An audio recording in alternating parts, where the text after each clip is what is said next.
that she underestimated what was about to come. She didn't have the foresight because she doesn't care. What's going on, you guys? Today we have Emma Vigeland calling out again the fakeness of TYT, the fakeness of Cenk Uygur, the fakeness of Ana Kasparian. Right here, she's with the Vanguard. Emma Vigeland is with the Vanguard, and she is calling Cenk Uygur out over endorsing an establishment Democrat, even though Cenk Uygur, is so anti-establishment. I get emotional about the destruction that Donald Trump is about to unleash and the pain that he's about to unleash upon this country, particularly immigrant populations. The other thing about the Kamala Harris part, oh, what happened? She was a cop. This is the thing that I don't understand. Kamala Harris's conservative campaign is exactly what they would have wanted, I guess, in terms of like these politics that they now espouse. She didn't mention her identity once. It's interesting that Cenk said that we're making these decisions based on identity politics. I don't know. I am not making that decision. It seems like a little bit of projection there, but whatever. She ran as a centrist. She didn't mention her identity at all. She talked about how she had a Glock. She talked about how she was a cop and how tough she was on transnational criminals and all this kind of thing. She kept repeating over and over again.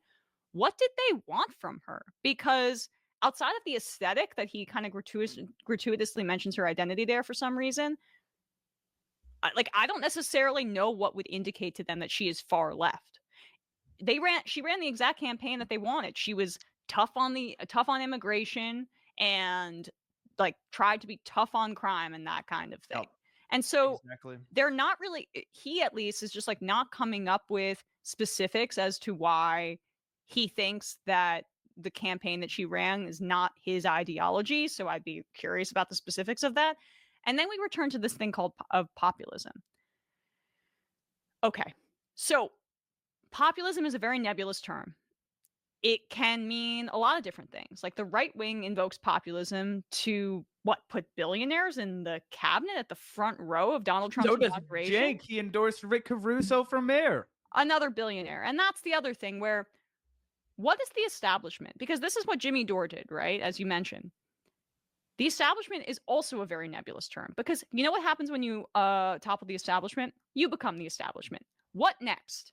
What next? What is your underlying political ideology and philosophy? For me, as I said earlier, decommodifying the essentials of life, more public housing, cracking down on corporate. It's funny how, Cenk and Anna, they're going to say that they are anti-establishment.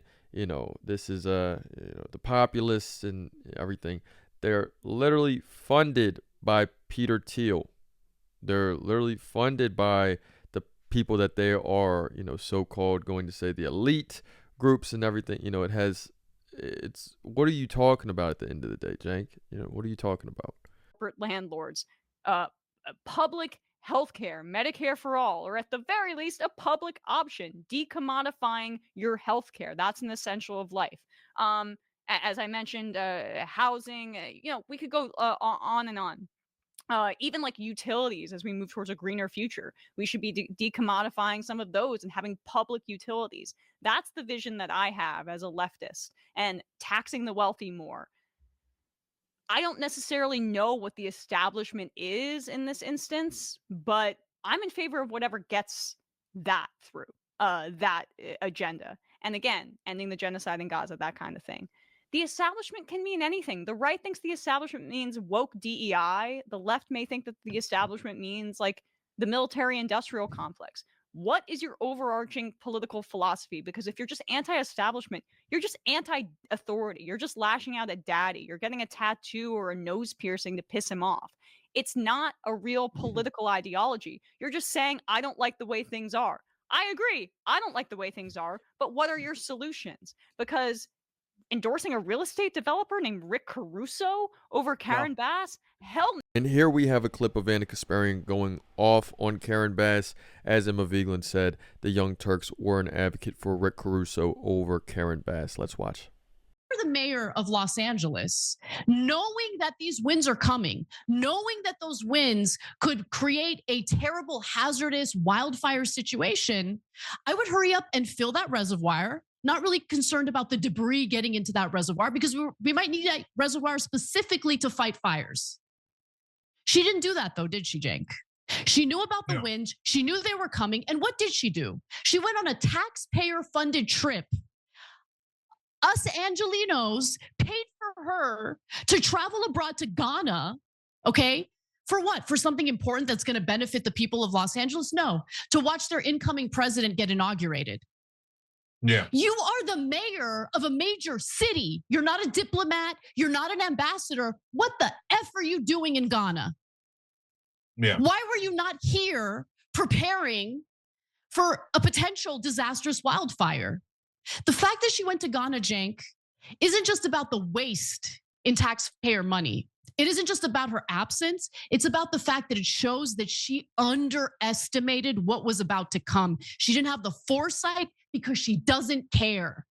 That's the issue here. And while I don't completely disagree with what everything Anna is saying, I believe she may be a little bit misguided. Again, we're blaming someone because they couldn't fix all of our problems, and before someone might get upset, it's like, well, why are these fires happening?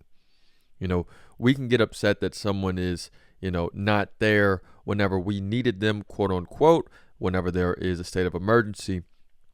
Why is there a state of an emergency? Why is this happening? Why are these fires reaching record highs? Why are these things happening? We're not looking at that. We're looking at the person who just so happened to be busy while this was going on, and we're going to put all the blame on them, be able to put them in hot water, use them as a scapegoat. It's just a little bit misguided. Developer. Yeah, no, it's crazy. And I appreciate you pointing out that hypocrisy from him, not just on Rick Caruso, but also, Emma, I remember the last time you were on this show, we talked about Cenk Uger's ridiculous op-ed in Newsweek, I think, calling for Josh Shapiro to be Kamala Harris' vice president. Right. He said that was the progressive choice, right? Yes. And he used identity politics arguments to make it, talking about his religion, et cetera, et cetera. So it's pure projection. He's the one who argues for corporate hack candidates to represent the Democrats and to represent the progressives. You're the one who supports frickin' Bernie Sanders and people that actually are, beholden to the movement, beholden to the people that stand up against big money and corruption. Like, you're actually doing what a leftist is supposed to be doing. He's the one out here endorsing people like Rick Caruso and trying to manufacture consent for people like Josh Shapiro. It's absolutely insane, but appreciate you responding to that. So there we have it, you guys. We have Emma Vigeland calling out Cenk Uger's hypocrisy. He is constantly wanting to project his own lack of identity, lack of self onto other leftists, other supporters such as Sam Cedar, Emma Vigeland. He's wanting to say, you don't even know what you're talking about. And a deep dive shows that it is Cenk Uger not knowing what he's talking about, as well as, Ana Kasparian also being caught in the crossfire with this issue. But let me know what you guys think in the comments. It's another day in the progressive way.